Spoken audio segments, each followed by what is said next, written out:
Assalamualaikum warahmatullahi wabarakatuh. Waalaikumsalam warahmatullahi wabarakatuh. Alhamdulillah, syukurillah, wassalatu wassalamu ala sayyidina Muhammad bin Abdullah wa ala alihi wa sahbihi ajma'in wa ba'du.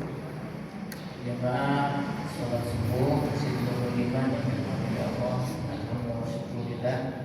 Kita bersyukur kepada Allah Subhanahu wa taala atas nikmat yang telah Allah berikan kepada kita, khususnya nikmat kesempatan yang Allah masih berikan pada kita untuk bisa menjalani hidup di dunia ini pada pagi hari ini dan mengisinya dengan ibadah-ibadah kita kepada Allah Subhanahu wa taala.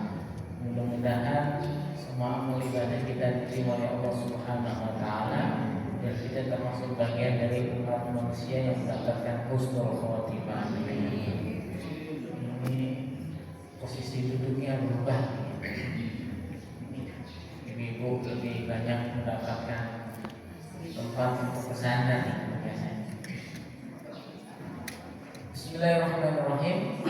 Saya di kajian ini ingin menyampaikan hal terkait dengan bagaimana sesungguhnya Ramadan ini menjadi kesempatan bagi kita untuk melakukan 3 hal ibadah secara bersamaan.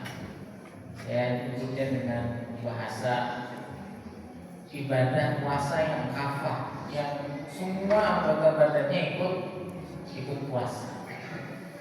Nah, Ramadan ini menjadi kesempatan bagi kita untuk memperbanyak ibadah yang sifatnya aqliyah. Ibadah aqliyah itu ibadah yang mikir. Jadi belajar itu bagian dari ibadah yang luar biasa Bapak Ibu sekalian. Yang banyak dari kita mungkin mikirnya ibadah itu ya hanya zikir, sholat, baca Quran. Sebenarnya nggak begitu.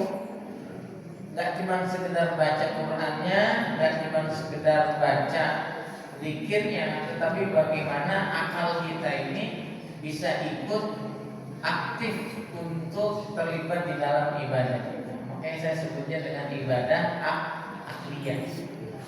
Lalu ada ibadah badaniyah dan ibadah qalbiyah. Nah, tubuh kita ini kan ada yang akal, ini ada di kepala kita. Lalu ada yang sifatnya jasmaniyah, ya badan kita ini. Lalu ada yang qalbiyah, ya hati kita. Ini 3 hal ini kalau kita semuanya kerjakan dengan baik, dalam agama kita disebut dengan ijtihad, jihad, dan mujahadah. Apa? Jihad. Jangan jihad dulu, ijtihad, jihad, mujahadah. Ini nanti di akhir akan ada ujiannya. Yang nggak bisa jawab nggak boleh pulang. Jadi ibadahnya 3. Ijtihad itu ibadah akal, jihad itu ibadah fisik, mujahadah itu ibadah hati. Nah ini masih belum. Kita mulai dari yang pertama. Apa benar Ramadan itu menjadi momen kita untuk memperbanyak riyadhah akal atau ibadah pikiran? Kalau jenengan dulu mondok, ada pernah mondok apa kami? Mondok Ramadan. Mondok harapan indah. Jadi pondok nih bu, pesantren-pesantren kita itu kalau sudah waktunya masuk Ramadan itu ngaji dari pada subuh sampai jam 12 malam. Ini yang saya jarang lihat di pesantren-pesantren di Jawa Timur. Apa itu? Orang-orang tua mondok ketika Ramadan. Saya pernah mondok di Jawa Tengah, di Yai Sahal, Mbah Sahal, di Kajian Pati. Itu pertama kali saya keluar untuk ngaji di pesantren di Jawa Tengah. Itu Mbah Sahal waktu itu masih hidup. masih sehat ya. Saya melihat dengan kepala mata saya sendiri orang-orang sepuh diantar anaknya mondok. Biasanya kan orang tua antar anaknya, ini enggak, anaknya antar bapak ibunya mondok. Udah luar biasa, ngaji ngertiin kita dari pagi.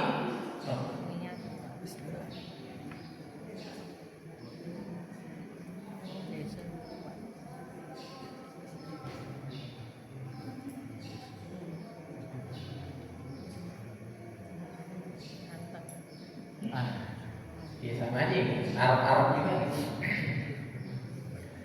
Jadi orang tuanya itu diantar anak-anaknya mondok. Nanti isinya itu yang kayak santri gitu. Jadi saya melihat mereka diantar anaknya mondok, dijemput anaknya pulang dari mondok. Ya Allah, saya lihat itu, masya Allah. Mungkin ini jadi apa ya? Dulu anaknya waktu kecil diantar ke pondok, sekarang bapaknya nantian diantar anaknya. Nah ini ada yang dari jauh, ada yang dekat. Jadi pagi diantar, malam dijemput. Sahur dia bersama santri-santri di suku-suku. Di sukunya dia kayak Abah Bambang, Abah Nasi, dia suku-suku. Jadi santri seniornya senior. Mungkin beberapa tahun lalu nih ada yang viral, Mbah Anwar Mansur ngaji dari pagi sampai beliau itu kaget, loh, sampai azan zuhur, melihat video sepuh sekali Abah Mansur itu, Kiai Mansur ngaji dari pagi sampai beliau itu nggak sadar sudah masuk waktu zuhur. Sadarnya itu ketika azan. Loh, sampai azan zuhur. Itu puasa. Sedang puasa ngaji. Zuhur kan. Jadi Ramadan itu jadi kesempatan kita untuk ibadah akal lebih dalam. Ini kalau jujur saya tanya jamaah Masjidul Iman sekarang ini. Sekarang di bulan Ramadan sedang puasa ini baca buku nomor. Di semuanya. Ya kalau Al-Quran itu selain Al-Quran mau membaca yang lainnya sampai khatam.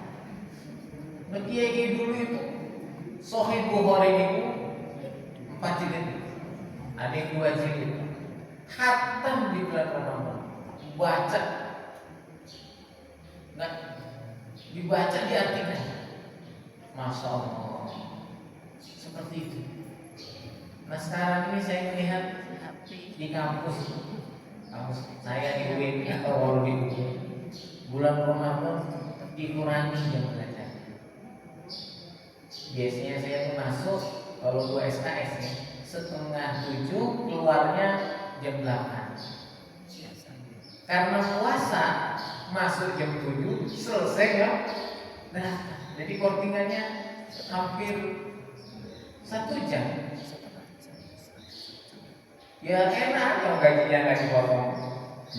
Tapi kalau dengan tradisi saya di pesantren nggak salah. Kalau di pesantren malah ditambah jam belajarnya. Kenapa? Karena Kanjeng Nabi nyontohkan itu.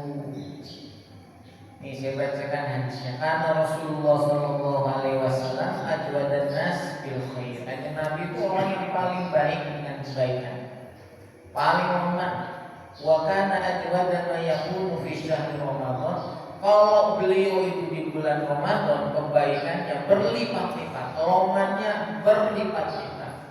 Inna Jibril alaihissalam kana yalqahu.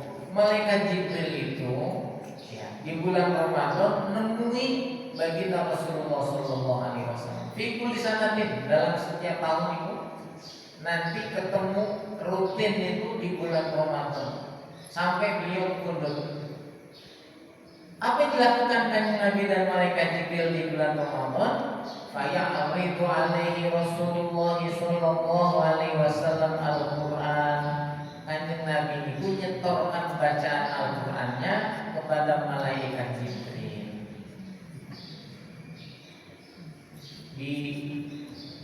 Dikasih lagi oleh malaikat Jibril.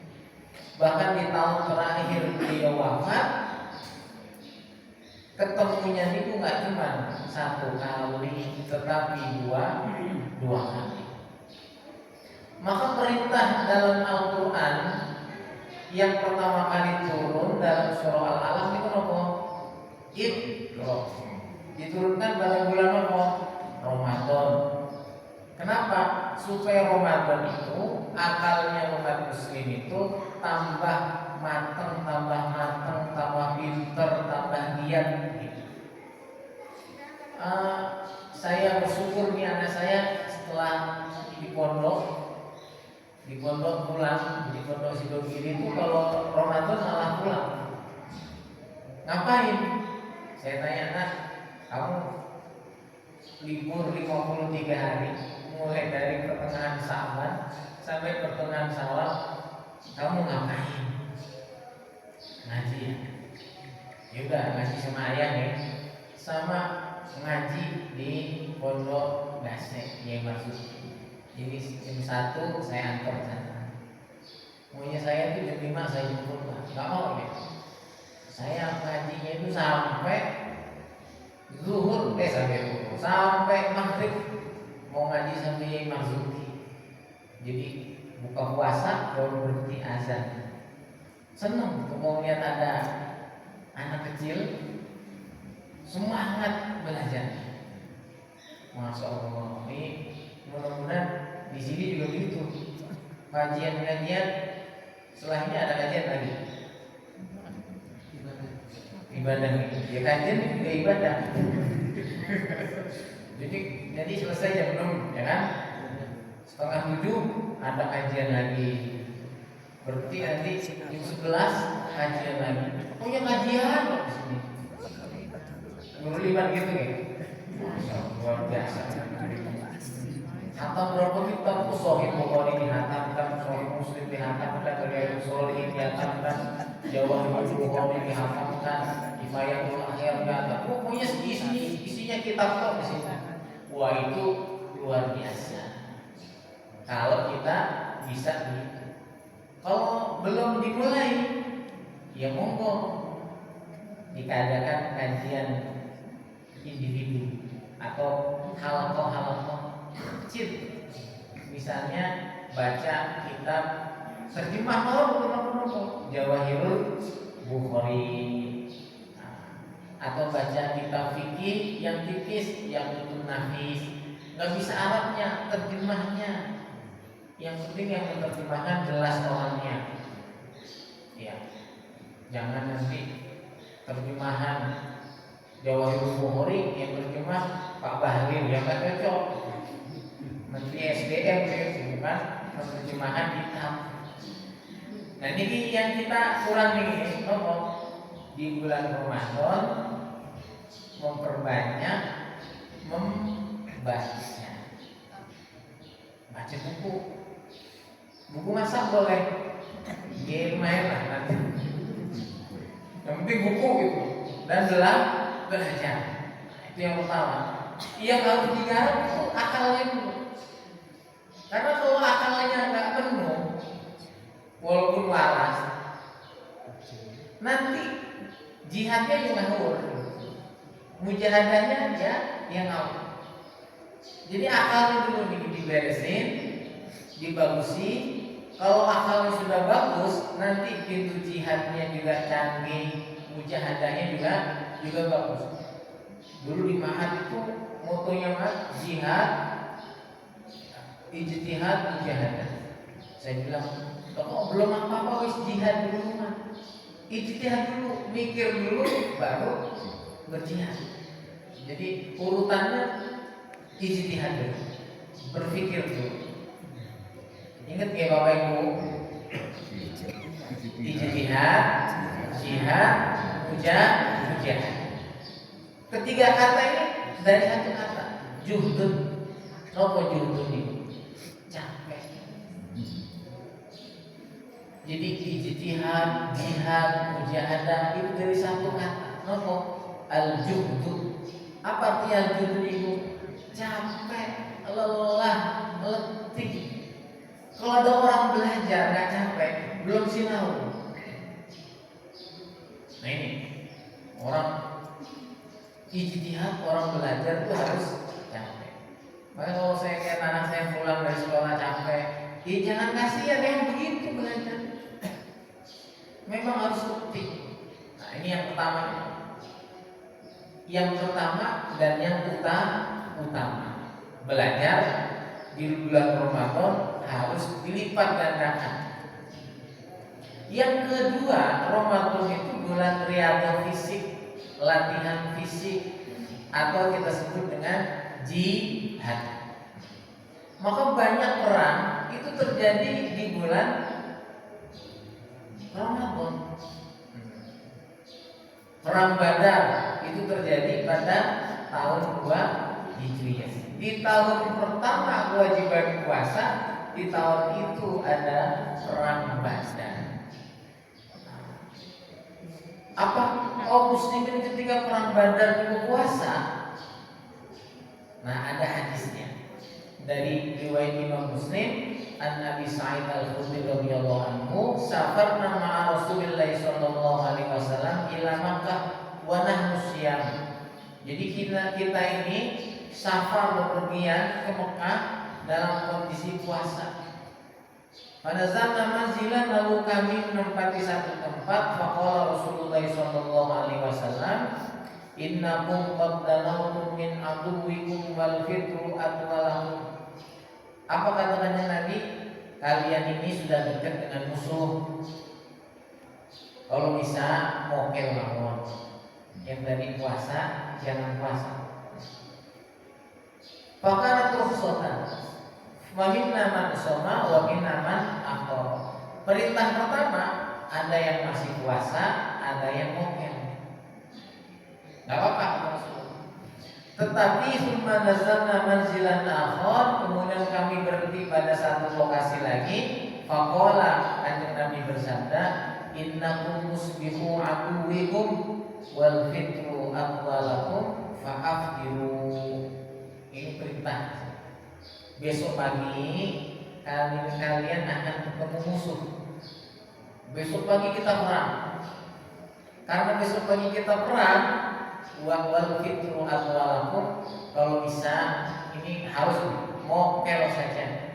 Fa'afdiru, mokelo. Wa kanat aznatan fa'afdar. Karena kanjeng Nabi perintah seperti itu, ya akhirnya semua kaum muslimin ketika perang Badar tidak berpuasa. Tapi sebelumnya puasa. Bahkan satu hari menjelang perang masih berpuasa sebagian. Kenapa banyak perang-perang hebat itu Allah letakkan di bulan Ramadan, melatih fisik. Kanjeng Nabi di tahun terakhir menjelang beliau wafat, beliau harus berangkat ke Tabuk. Tabuk itu jauh sekali. Sini lebih dari sini, hampir sini Jakarta. Dan itu berjalan dalam kondisi panas kemarau, paceklik. Jadi bawa bekal makanannya nggak banyak. Sampai nanti baginda Nabi dan para sahabat untuk menghemat makanan dan menghemat air, kurma itu setelah dimakan tidak dibuang, tapi dimungut bijinya. Ketika di masa perjalanan dibuat bergantian, memutnya dulu supaya apa? Supaya air liur di dalam mulut itu masih ada. Nah setelah dari situ itu hampir 2 bulan perjalanan. Apakah menang kaum muslimin? Menang. Berapa yang meninggal? Tidak ada. Katanya perampok ada yang meninggal karena ketika kanjeng Nabi sampai ke Tabuk, rajanya yang waktu itu orang Romawi itu sudah nyerah dulu. Kenapa? Mereka nggak mengira kaum muslimin akan berangkat karena panas. Sehingga kata rajanya itu, ketika mendengar kaum muslimin akan berangkat, kita tungguin aja, paling ntar pada mati di tengah jalan. Karena panas sekali. Itu panas yang paling panas dalam sejarah perang. Tapi nyampe kanjeng Nabi dan berdiri kagak. Sehingga orang-orang Romawi itu, kita nggak usah perang, kita nyerah mohon. Akhirnya bayar jizyah, kaum muslimin pulang. Maka kalau kita mendengar ada ayat yang bicara tentang perang, itu banyak terjadi menggambarkan perang-perang di waktu bulan Ramadan. Walaqad nasarakumullahu bi badrin wa antum adillah fattaqullaha la'allakum tashkurun. Perang Khandaq juga sama. Ini perang paling mencekam karena kanjeng Nabi dan para sahabat tidak bisa berbuat apa-apa. Mengapa? Karena Madinah waktu itu dikepung tentara koalisinya kafir Quraisy yang ingin balas dendam karena kalah perang. Yang jumlah pasukan yang dibawa orang kafir Quraisy melebihi semua penduduk kota Madinah, digabung anak-anak, perempuan, orang tua, kalah. Sehingga kanjeng Nabi, gimana caranya supaya kita tidak dihanguskan orang-orang? Kata Salman Al-Farisi, ya kita buat parit saja. Parit itu yang lebarnya kurang lebih 20 hasta, yang dalamnya 15 hasta. Balik parit muter Madinah. Itu terjadi di bulan Ramadan. Fathu Makkah. Jadi Makkah itu dibebaskan di bulan Ramadan. Surahnya surah An-Nasr. Bunyinya idza jaa nasrullahi wal fath wa ra'aitan nasa yadkhuluna fi dinillahi afwaja fasabbih bihamdi rabbika wastaghfir innahu kana tawwaba. Itu menggambarkan peristiwa di bulan Ramadan. Lalu ada Ain Jalut. Ini kalau itu kan zaman Nabi. Zaman kesininya ya perang Ain Jalut itu terjadi pada 1260 di Palestina. Perang antar siapa dengan siapa? Tentara Mongol dengan Raja Qutus, Saifuddin Qutus. Itu seandainya Saifuddin Qutus kalah, maka semua kerajaan Islam itu sudah diambil alih oleh orang Mongol di bawah bulan Tuhan. Benteng terakhirnya ia di Palestina, Suriah, Palestina. Siapa rajanya? Saifuddin Qutus. Itu umat Islam itu perang waktu itu, perang lawan tentara Salib masih ada, tentara Mongol masih ada. Tetapi yang jauh itu yang luar biasa, tentara Mongol yang bisa meruntuhkan Baghdad ternyata tidak mampu mengalahkan pasukannya Saifuddin Qutus. Padahal secara logika harusnya kalah. Wong Baghdad yang jadi kerajaan yang besar yang jatuh gitu, apalagi cuma yang kecil. Lalu kalau di Indonesia Sunda Kelapa itu kita bisa pertahankan, ya bahkan direbut pada tahun 1527 Masehi atau bertepatan dengan 22 Ramadan. Indonesia merdeka 17 Agustus 1945 di bulan Ramadan. Jadi kalau di bulan Ramadan jangan takut-takut melakukan aktivitas fisik. Kalau itu kaitannya dengan ibadah. Kalau jogging, ya itu lain lagi urusan. Tapi kalau yang fisik, yang ibadah, misalnya pergi jauh, jalan ke masjid. Ke masjid itu sunahnya naik kendaraan atau jalan kaki? Itu ya Pak, Bapak ya. Sunnahnya selalu bisa jalan kaki. Sunnah. Jangan naik kendaraan.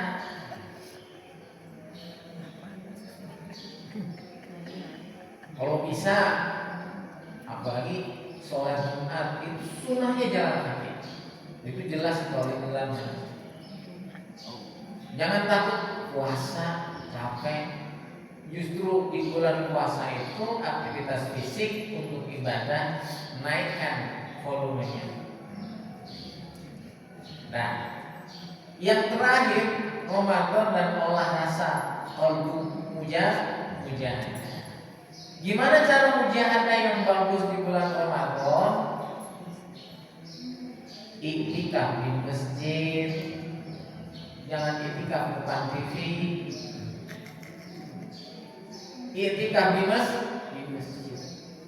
Karena Rasulullah sallallahu alaihi wasallam ya'takifu fi kulli Ramadan asyrata ayyam. Kanjeng Nabi niku di setiap Ramadan beliau itu iktikaf 10 hari. Yang diambil itu 10 hari terakhir. Walaupun nanti riwayatnya banyak. Di tahun beliau akan berkundur, Ramadan terakhir beliau akan berkundur, itu iktikafnya 20 hari, dinaikin 2 kali lipat. Nah kita kan nggak ngerti nih, ini Ramadan ini terakhir mungkin kayaknya gimana nih? Wis anggapnya terakhir. Jadi iktikafnya dibanyakin. Nah, wataro kamaratan i'tikafan asal akhir. Kanjeng Nabi itu pernah tidak i'tikaf di 10 hari terakhir, 1 malam. Apa yang beliau lakukan? Faqadahu fi Syawal. Beliau mengqadha i'tikaf itu di bulan Syawal. Sampai segitunya. Jadi ada 1 malam beliau enggak i'tikaf. Diqadha di bulan Syawal. Ya kan? Kita ini pernah nggak mau foto i'tikaf? Ada, mau mana? Ke masjid. Saya mau nginep di masjid. Ngapain? Mau foto i'tikaf. Nah, ini kayaknya belum ada kayaknya. Nah, ini kalau kita lakukan luar biasa. Bagaimana sih i'tikafnya Kanjeng Nabi niku? Kanjeng Nabi itu ketika i'tikaf di Masjid Nabawi, beliau itu bawa tenda. Ya'muru bi khibanin. Seperti kemah itu. Fayadribu lahu fil masjid. Jadi tenda itu dipasang di Masjid Nabawi. Padahal rumah beliau itu ya nempel sama masjid. Wayamkusu fihi, beliau diam di tenda itu. Yahrufiyan nas, beliau menyendiri, pisah dari orang-orang. Wa yuqbilu ala rabbihi tabaraka wa ta'ala hatta tatimul khalwah bi suratin waqi'iyah. Nah ini pertanyaannya, kalau kita begini bisa nggak? Nanti Abah Bambang bawa tenda, minum tembak, nah, tenda anaknya itu yang cucunya itu. Yang kalau sekarang ini ya izin dulu sama ketua takmirnya, boleh nggak saya diriin tenda? Di mana? Di masjid. Itu tenda dipakai untuk apa sih? Supaya menutup ruang. Nanti kalau waktunya sholat ya dibongkar. Tapi ketika sholat itu sudah selesai, zikir. Kalau kita zikir di dalam ruang yang tertutup, sempit, itu pasti rasanya beda. Karena apa? Kita ini betul-betul di dalam kesunyian. Hanya ada kita dan Allah Subhanahu wa Ta'ala. Di Sumatera Barat ini dipakai. Jadi masjid itu dikasih kayak yang masing-masing nanti bawa sorban yang lebar, udah mereka zikir saja. Karena kalau rame-rame kayak di masjid saya, bapak sama ibu berantem. Yang satu nggak mau nyalain lampunya nyala, yang satu pengen lampunya nyala, yang satu baca Qurannya kedengaran suara, yang satu maunya diem. Jadi pada ribut, lapornya ke saya ke Pak Ustaz, itu gimana sih binti itu ada di gue cerewet banget. Saya lagi baca Quran, dengar suara dikit. Nah ini kita bikin banget tawuran kapan mujahadahnya. Waktu kafamaratan fi kubatin sulkiyah. Kata kalanya kanjeng Nabi itu sekali bawa tenda kecil. Beliau itikaf di dalam tenda itu. Saya belum pernah merasakan sensasi begitu. Minimal kalau kita nggak bisa, ya ininya ditutupin. Nah, tutupin gitu. Kita kalau nggak ongkop ya. Nah di Aceh biasanya ibu-ibu begitu. Jadi mau kenanya dibalik. Setelah itu tafakur jadi ini. Nah itu. Gimana Pak? Tidur ya nggak apa-apa. Bukan niat itu, nggak ada orang niat tidur begitu. Itu kalau orang berjalan. Kalau dia niat tidur, dia di rumah. Kalau misalnya begitu terus tertidur, apalagi sampai ngorok gitu, berarti dia niatnya nggak tidur, tetapi tertidur. Ini maklumi. Makanya kasih peredam suara biar tidak terlalu mengganggu yang lain. Nah kanjeng Nabi itu apa yang dilakukan beliau ketika itikaf? Itikaf itu mujahadah ya, nggak terlalu banyak ngomong sama orang, diam. Karena itikaf itu intinya al-muksu, diam menetap. Wa kana da'imal muksi fil masjid la yakhruju minhu. Kanjeng Nabi ketika itikaf nggak keluar dari masjid. Illa li qada'il hajah, kecuali untuk qada'ul hajah. Apa itu? Ya makan, minum, ke kamar mandi. Tapi di sini hajatul insan. Jadi untuk kencing dan buang air besar. Makan, dia tidak makan. Jadi fokus di masjid. Bahkan kanjeng Nabi Shallallahu Alaihi Wasallam saking tidak ingin keluar dari masjid, beliau itu kalau di rambutnya sudah mulai lama di masjid nih, nggak keluar, beliau ingin rambutnya itu disisir, dirapikan. Hanya kepala beliau saja yang masuk ke rumahnya. Aisyah, ini rambut saya ini dikeramasin. Hanya kepalanya aja. Beliau keluar kepalanya dia dari masjid. Badannya masih di masjid. Saking ngompol, nggak mau keluar dari masjid. Aneh begitu di sini. Ada nih? Orang masih. Nah, ini di kamarnya tapi nggak ada. Orang masih itu di kamarnya bukan di masjid. Ini kanjeng Nabi itu di dalam masjid. Bahkan kalau beliau pengen disampoin istrinya Aisyah, kepalanya yang beliau masukkan ke dalam rumah Aisyah, nyampui, disisiri. Masya Allah, kanjeng Nabi. Pada waktu itu Aisyah dalam riwayatnya sedang tidak sholat. Jadi kita ini kalau sudah 10 hari yang terakhir Ramadan, malam minggu di masjid. Ngapain sih?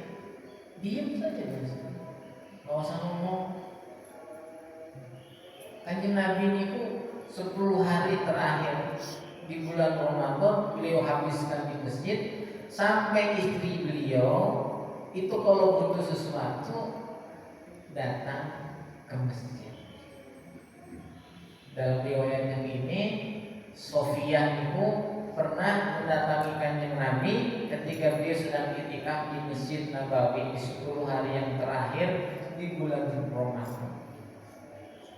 Karena istrinya datang, ia disambut oleh Kanjeng Nabi, ngobrol, fatahaddatsa indahu sa'atan. Summa qamat tanqalibu. Kemudian ketika Sofiyah itu akan pulang, Kanjeng Nabi Muhammad SAW ikut berdiri. Jadi istrinya berdiri, Kanjeng Nabi juga berdiri. Untuk apa? Diantar keluar menuju rumah. Setelah itu beliau masuk lagi ke masjid, i'tikaf lagi, menikmati kesedihannya. Jadi slow living yang benar-benar slow itu. Gitu. Kan sekarang banyak trennya slow living. Kalau yang suku-suku ya mau ngapain lagi harus slow memang. Slow living yang paling slow itu i'tikaf. Kalau masih beternak, berkebun, ya ngurusin PT, ya itu masih kurang slow lah. Sejatinya slow living yang benar-benar slow itu adalah i'tikaf di dalam masjid. Semakin besar masjidnya, semakin bagus kita i'tikaf di situ. Jadi kalau di Malang ini masjid yang paling bagus buat i'tikaf, masjid mana? Nurul Iman. Ini karpetnya enak. Tinggal nanti suasananya dibangun. Ngapain tuh i'tikaf? Diam saja cukup. Nah, ini 3 hal ini kalau kita kerjakan di bulan Ramadan ini, maka sempurnalah Ramadan kita. Akal kita tambah pinter, fisik kita tambah kuat, hati kita tambah mantap menjalani kehidupan di dunia ini. Mau kayak gimana dunia ini, itu kita sudah ridho sama ketentuan Allah Subhanahu wa Ta'ala. Terus apa yang lagi mau kita khawatirkan? Oh, akalnya sudah mantap, fisiknya kuat, hatinya istiqomah. Oh, saya membayangkan orang itu salah dalam memahami orang Muslim ketika Ramadan. Ini Amerika sama Israel maunya kan nyerang di bulan Ramadan. Dikiranya orang Iran itu kalau Ramadan itu lemes gitu. Coba aja serang di bulan Ramadan. Jadi apa? Mikirnya kan orangnya nanti pas Ramadan aja. Orang Islam di Iran kan lagi pada puasa. Nah itu kita serang. Itu pemikiran yang salah. Dan saya yakin penasehat pemimpinnya itu harusnya ngomong, jangan kalau Ramadan jangan. Bahaya. Kalau sudah Ramadan itu lain ceritanya orang Islam. Jangan dilihat nggak makannya, kekuatan akalnya mereka itu tambah pintar, hatinya tambah mantap. Kenapa? Kanjeng Nabinya dulu gitu. Jadi kemenangan hebatnya Allah berikan di bulan Ramadan. Dan itu menjadi motivasi bagi kita bersama. Mari kita perbaiki puasa kita. Kita puasani semua anggota tubuh kita, akal kita, fisik kita, hati kita, sehingga kita nanti di bulan Syawal betul-betul menjadi orang yang meningkat akalnya, meningkat fisiknya, meningkat hatinya. Amin ya rabbal alamin. Apa ada pertanyaan? Oke. Waalaikumsalam warahmatullahi wabarakatuh.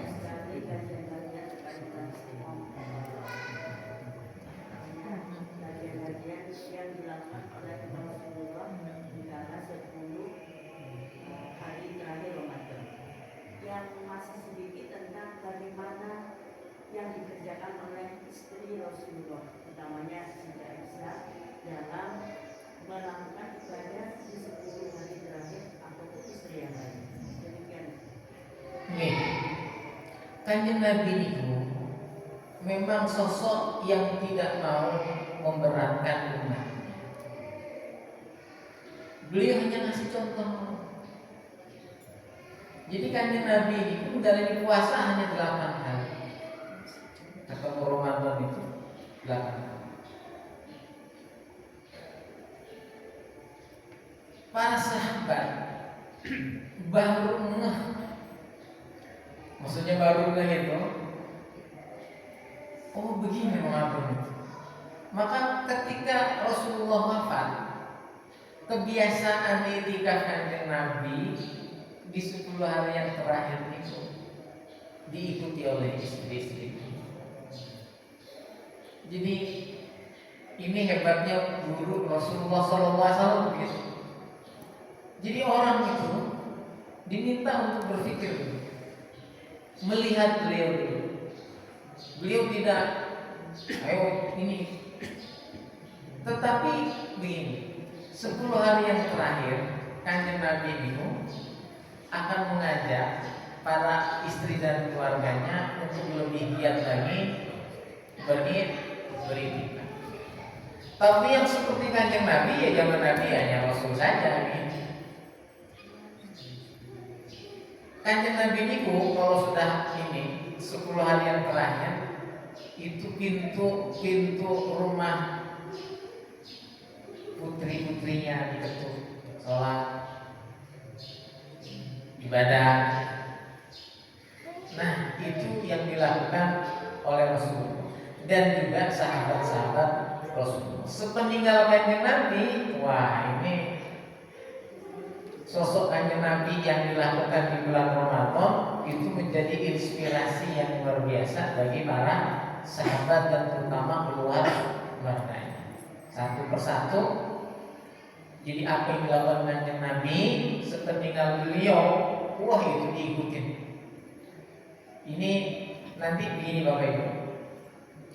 Saya itu banyak melakukan hal yang dulu diinspirasikan oleh ayah saya. Kapan saya lakukan? Setelah ayah saya nggak ada, baru saya bilang, ya Allah, ayah saya dulu begini ya, saya harus begini juga. Dalam hal yang kecil, saya sampaikan malam Jumat, ayah saya itu kalau imamin maghrib yang dibaca kuliah wal kafirun sama Al-Ikhlas, itu sunnahnya gitu. Saya katakan. Tapi jarang sih imam saya nggak tahu imam di sini malam Jumat maghrib malam Jumat baca kuliah kafir sama Al-Ikhlas. Sunnahnya baca itu. Lalu ketika nanti ngimamin khutbah Jumat, mesti yang dibaca beliau itu kalau nggak sabihi isma rabbikal a'la, hal ataka hadisul ghasyiyah, ya ayat ya ayyuhalladzina amanu idza nudiya lis-sholati min yaumil jum'ah. Ikut bangunin anaknya ketika Ramadan. Iya, sekarang saya jadi bapak gitu. Oh iya, dulu bapak saya begini.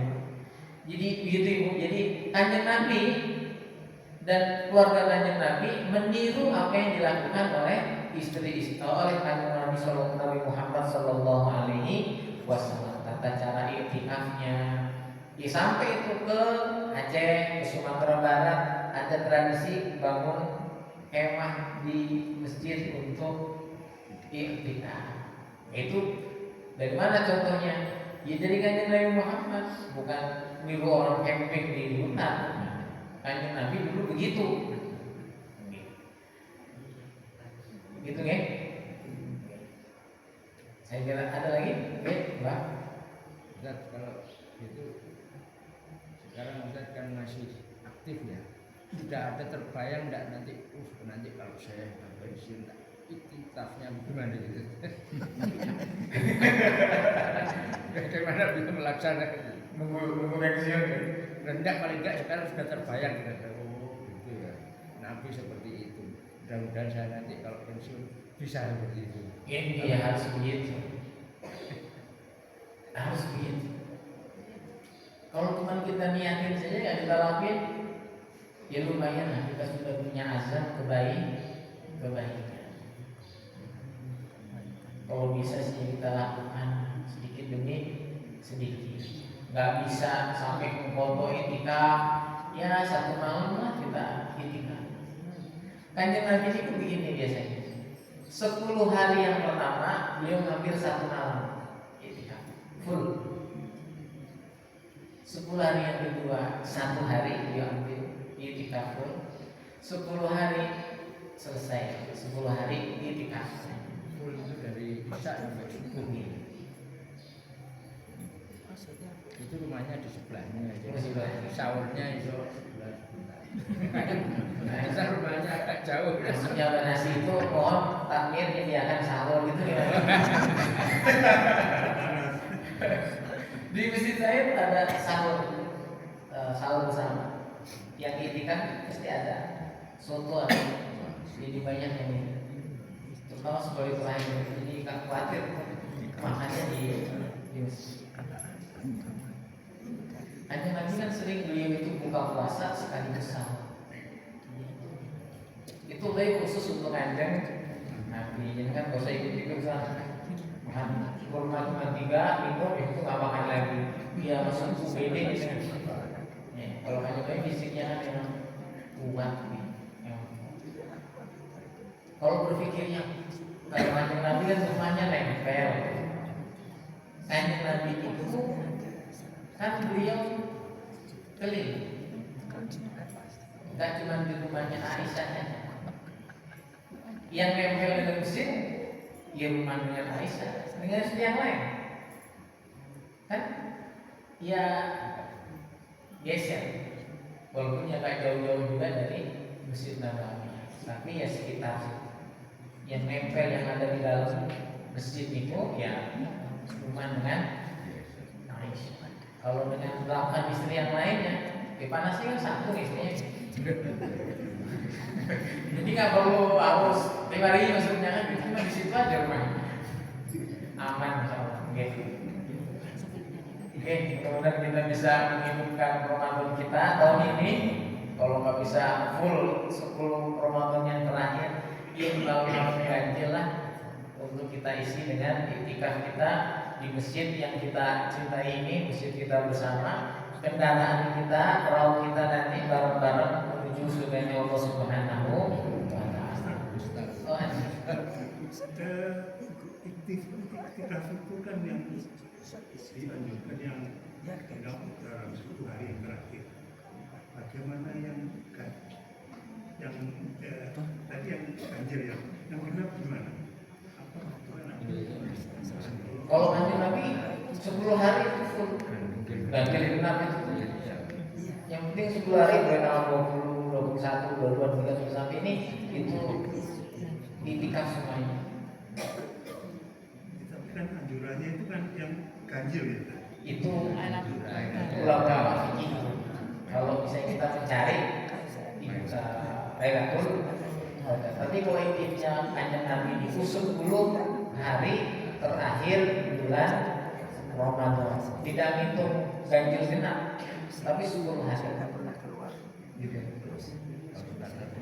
Yang itikaf di Syawal. Nah itu kita kan selama ini ya lupanya. Nah kodenya itu ada niat untuk seluruhnya atau ya seingatnya. Terima kasih. Oh, ya kalau sudah lewat 20 tahun yang lalu, jadi sesuatu yang menjadi kebiasaan kita, walaupun itu sunnah, kita disunahkan membuat sholat qobliyah asar. Kita belum sempat nih sholat qobliyah asar, jadi kodok setelah asar. Aisyah itu puasa Senin Kamis, kok beliau waktu itu batal dikodok. Nah, tapi mengkodoknya hari nopo. Iya dikodok kalau ada sholat, ada bukan puasa Senin, puasa sunnah. Kalau puasa Senin Kamis itu kan terikat dengan waktunya. Beliau ingin puasa sunnah, terus kok nggak jadi? Padahal sudah sahur, sudah itu. Maka dikodok. Kalau saya mau dikodok. Semua ibadah sunnah itu kalau rutin kita kerjakan dan kita tinggalkan kodok. Kalau orang-orang tasawuf torikot itu jangankan yang itu wiritannya itu dikodok gitu. Saya kemarin ketinggalan wirid ini nggak baca la ilaha illallah 500 kali seminggu kali, ya dikodoknya besok. Sampai segitu nggak bedanya.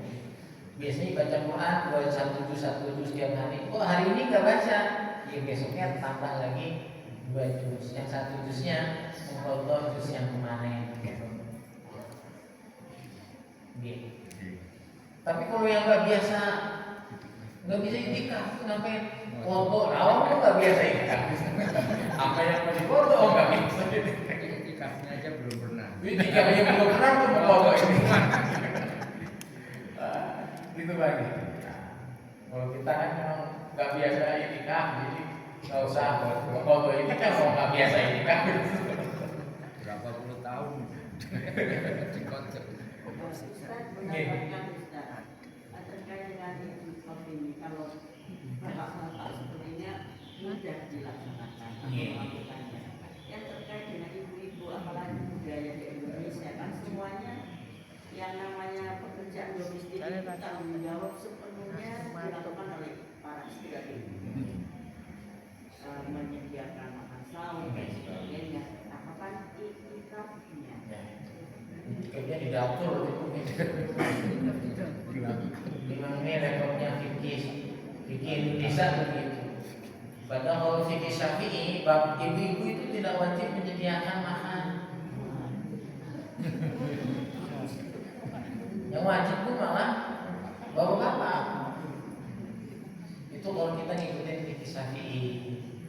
Dulu awal-awal ayah saya nikah masih miskin, itu semuanya kerjaan ibu-ibu itu ayah saya yang cuci baju, itu ayah saya belanja ke pasar, itu saya nikmat sekali. Tapi setelah ayah saya punya uang, pembantu yang membantu, maka suami itu wajib memberikan pembantu kalau dia mampu itu standarnya. Nah kalau misalnya istri tidak mau, karena nanti kalau yang menyediakan makan suami berlain nanti masakan gosong apa itu, maka beliau yang menghandle ya sebisa mungkin jangan dihabiskan semuanya. Jadi suami juga tahu gitu, kan nikmat kalau berangkat itikaf bareng, berangkat ke masjid. Kalau itikaf ini sebelahan gimana? Ya bikin tenda 2 gitu, suami istri. Jadi satu tenda. Oh, saat itu nggak jadi itikaf kan gimana? Malah cerita di kamar dari tenda itu nanti bawa punya gosok. Itu pun ya. Jadi kalau bisa ya jangan sampai ya dihabiskan semuanya. Itu manajemen waktu yang saya yakin ibu-ibu karena multitasking ya. Nyetrika sambil nonton TV itu, sambil HP-an, terus ngomong hal satu waktu bisa melakukan 3 pekerjaan yang sama, sambil masak air, masak, nyuapin anak itu bisa itu. Kalau bapak-bapak nggak bisa kayak gitu. Gosok HP, setrika jempol, yang dimasak gosok, gitu ya. Tapi kalau diniatkan tadi itu, niatin masak untuk itu. Saya nggak bisa itikaf, tapi saya ingin masakin sahur semua orang yang itikaf di masjid. Nah itu pahalanya orang yang itikaf dengan adil, dengan cara yang cerdas. Di dapur pahalanya apa? Itikaf, membantu suaminya. Kalaupun mungkin dengan tidak bisa itikaf, memang sibuk sekali nyiapin untuk keluarga, itu sudah dapat bagian dari pahala itikafnya suami. Enaknya istri itu begitu, nggak pernah itikaf tapi dapat pahala itikaf. Ya. Nggak sempat baca Quran, tapi suaminya yang baca dapat pahala itikaf. Maka semua kondisi di surga nanti semua itu istri pasti akan ikut kumbas bajumu meskipun anta wazalukal jannah, dia ini pasti tolong gitu, pasti ikut. Bahasa Maduranya orang buntes ngorok, ya itu lah pokoknya. Nggih, itu Bu nggih. Kita tutup dengan doa kafaratul majlis. Subhanallah wa bihamdika asyhadu an la ilaha illa anta astaghfiruka wa atubu ilaik. Assalamualaikum